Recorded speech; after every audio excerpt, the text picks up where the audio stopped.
My father showed up uninvited, 3 sharp knocks. No warning, just thunder and authority. He didn't say hello.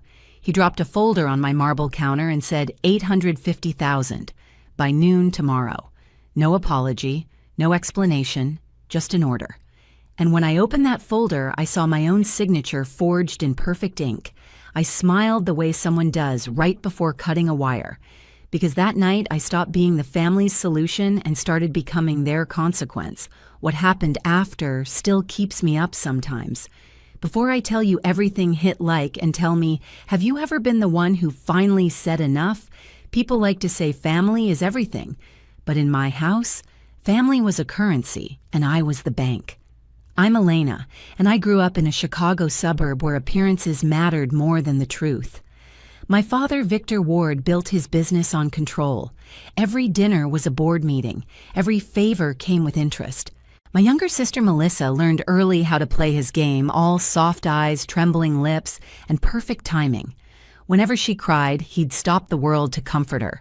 Whenever I succeeded, he'd warn me not to show off. Our mother tried to balance him out, but after she passed, the house shifted. Silence became the rule, and obedience became love. I was 20 then, already paying tuition with scholarships, while Melissa got a new car to stay motivated. Dad said I was the strong one. What he meant was you can handle being used. Fast forward 10 years. I had my own consulting firm downtown, glass walls, city view, and a reputation built from 16-hour days and 0 shortcuts. Success didn't make me feel proud. It made me useful again.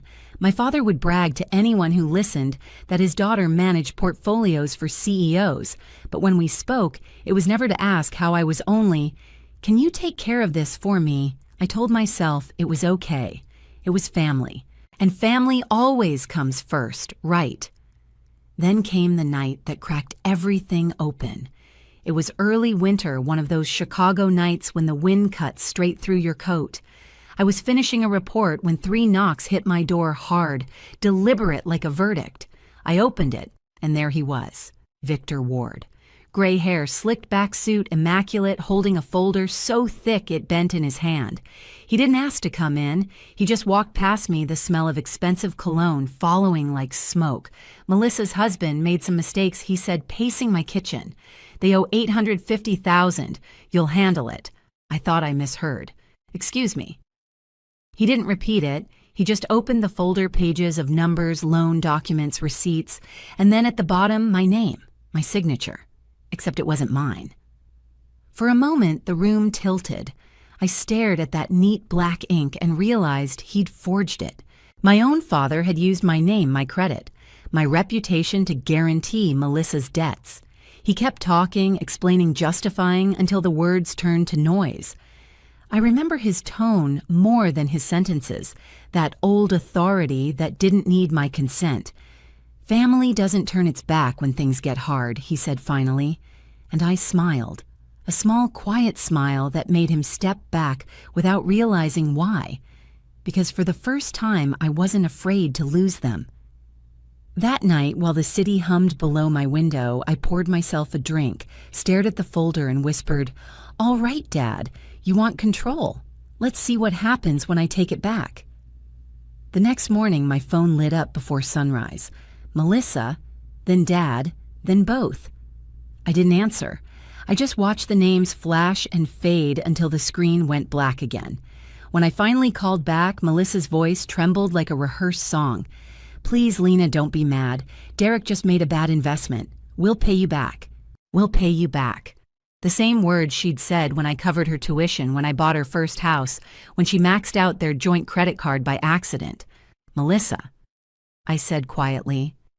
Dad forged my name. She went silent for a beat. Then she whispered, "He did it for us. You know how he gets." That sentence stuck to my skin like oil. You know how he gets. As if manipulation were a personality trait, not a choice.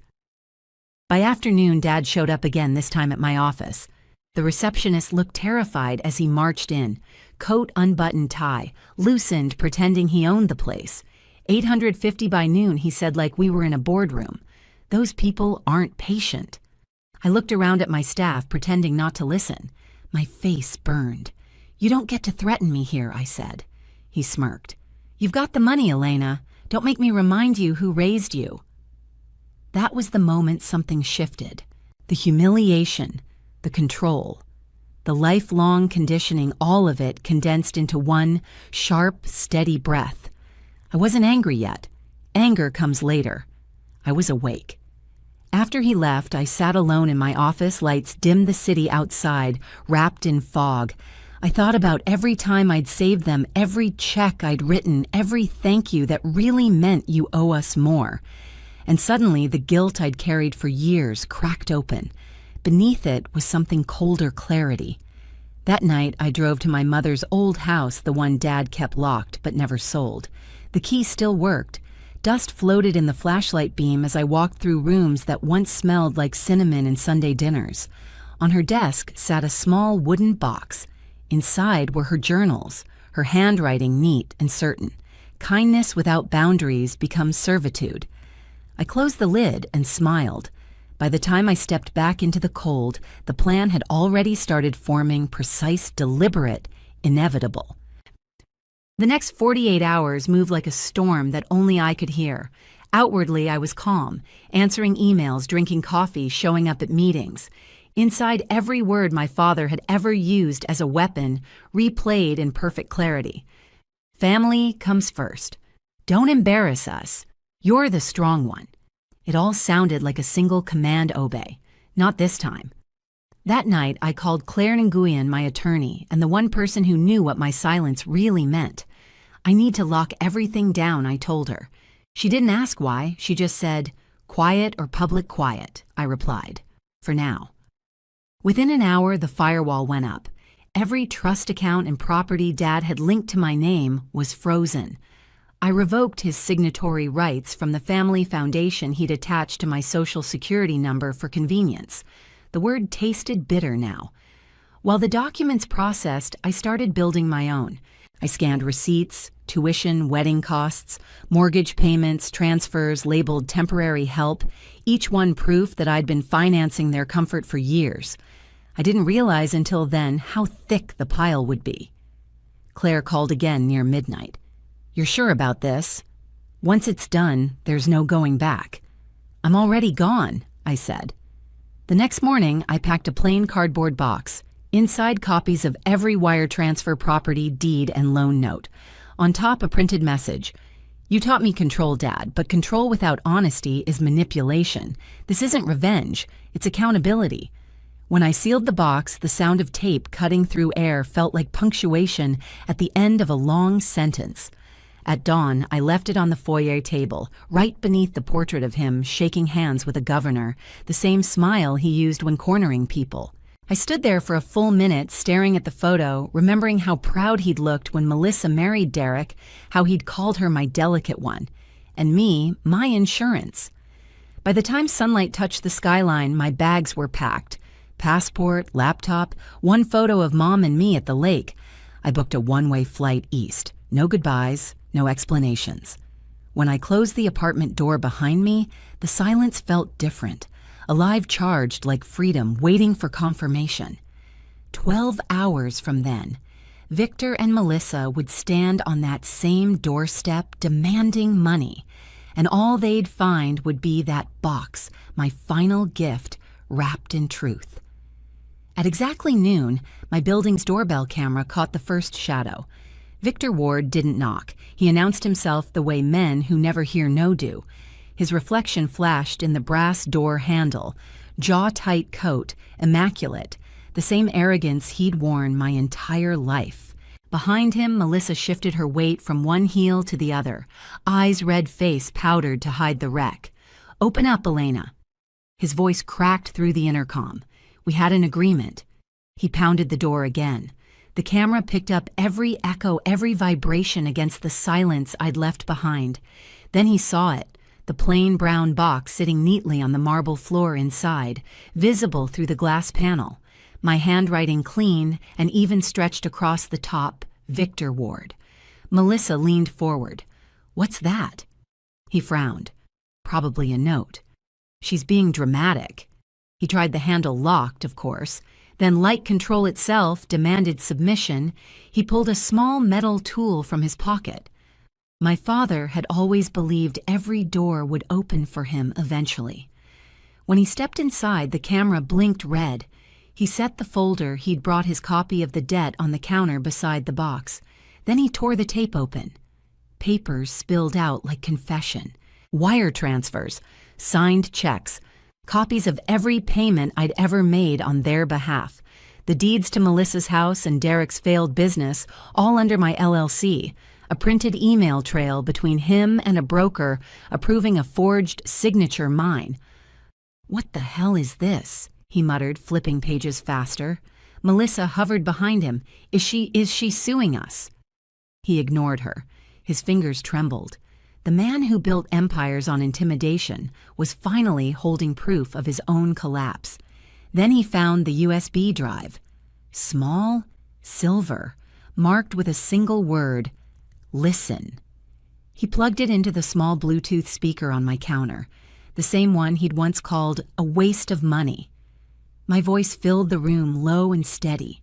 "You taught me that family comes first, but you also taught me how to lie, how to control, how to take. What's inside this box isn't revenge, Dad. It's the truth. You called it family. I called it debt. Now we're even." A pause. Then the faint sound of waves recorded from the main shoreline I was watching that very moment. Melissa covered her mouth. She recorded this. He didn't answer.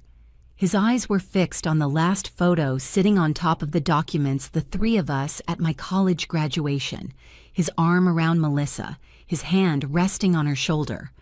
I stood on the edge of the frame, cropped by someone who thought symmetry mattered more than daughters. He reached for the note beneath it, my handwriting again. "If you ever loved me for who I am, not for what I can fix, you'll stop knocking on my door and start looking in a mirror." His mouth opened, but no sound came out. He sank into one of my bar stools, the leather creaking beneath the weight of everything he'd built. Melissa whispered, "Dad, what do we do?" He whispered back, "We lost her." For once there was no command, no instruction, just defeat. Across the country, I sat on the porch of a small cottage overlooking the Atlantic. My laptop buzzed with notifications from Claire. Each message was surgical, clean trust secured, power of attorney revoked, Ward Holdings audit approved. I watched the tide climb the rocks and thought of him staring at that box, of Melissa's eyes wide with the realization that the family hierarchy had flipped, and I was no longer holding the safety net. By evening, the ripple hit the surface. Ward Holdings board called an emergency meeting. The bank demanded verification on a series of unauthorized accounts. By nightfall, every dollar my father had hidden beneath my name was frozen. The next morning, my phone, a new number, buzzed with messages from Claire. Victor Ward resigned. Board replaced him with interim CEO. Melissa called crying, said Derek disappeared. "Do you want me to respond?" I typed back, "No." Let her learn the silence she never gave me. Days blurred into calm. I went walking every morning, breathing air that didn't smell like concrete and control. In the afternoons, I read by the window, ocean light spilling across pages. Sometimes between paragraphs, I'd imagine the look on his face when the last mask cracked. Then one night, my laptop chimed a new video file sent from my doorbell camera. Mrs. Callahan, my elderly neighbor, had forwarded it with a note. "Thought you'd want to see this, honey." I opened it. Melissa stood on my porch under the same porch light. Her mascara streaked her designer coat, slipping off one shoulder. She held the brown box in both hands, shaking. "Lena," she screamed, "we're family. You can't just vanish." Her voice cracked on the last word. She dropped to her knees, crying not for me, but for the life that had finally stopped cushioning her. I watched until the video ended, until the still frame froze on her face mid-cry. Then I closed the laptop. That was the hardest part, learning that walking away doesn't mean you stop caring. It just means you stop saving. A week later, my father called. Unknown number, but his silence on the line was unmistakable. "Elena," he said, finally, his voice stripped of its usual steel. We need to talk. I didn't respond at first. The wind outside howled like the city had followed me east. Why, I asked. Because I finally understand what you did. He inhaled shakily. You embarrassed me. But you were right. Melissa's furious, Derek's gone, and the company's a disaster. But for the first time, I'm seeing things clearly. You were never the problem. I was. I pressed my fingers to my temple, closing my eyes. Dad. I saw your mother in you that night, he continued. That calm, she had it too. She'd have been proud you did something I never could. Walk away. For the first time in my life, I heard regret without performance. Not guilt used as leverage, real, raw regret. What happens now, I asked. I don't know, he admitted. Maybe we start by being honest. He let out a weak laugh. Maybe one day I'll visit. No folders, no demands. Bring coffee, I said softly. Not debt. His laugh deepened, sad but human. Deal. When the call ended, I sat there, phone still warm in my hand, the ocean murmuring beyond the window. For years, I'd thought power came from control. Turns out, it comes from release. At that moment, somewhere across the continent, I knew he'd seen the empty space where my box once sat, and finally understood that it wasn't revenge I'd left behind. It was truth. 3 months later, I had almost forgotten what constant tension felt like.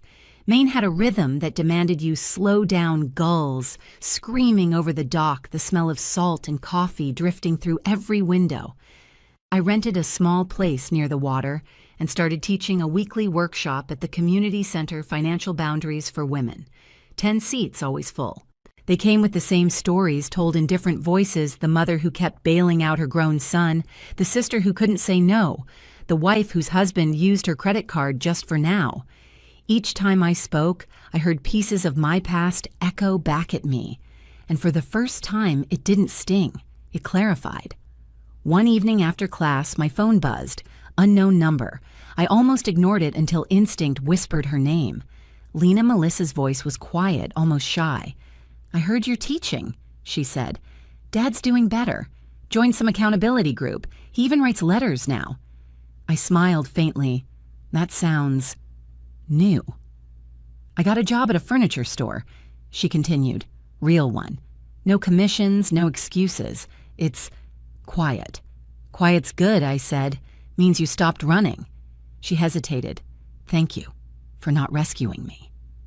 When the call ended, I sat on the porch, the tide inching closer, silver under the moonlight. The past felt like something far behind, not hovering anymore. Somewhere inside the house, the kettle whistled. I stood up, whispered to the waves, "That's enough." A few weeks later, I opened my mailbox and found a postcard. A photo of a fishing dock, the handwriting uneven but familiar. You were right. I taught you everything about business and nothing about love. Learning now. Proud of you. Dad. I pinned it above my desk beside a note from one of my students that said, "You helped me say no for the first time." That night, I walked down to the shore. No phone, no noise, just the soft rhythm of waves and the kind of freedom that doesn't need permission. If this story hits close to home, drop a comment below. Tell me where you're listening from and what enough means to you.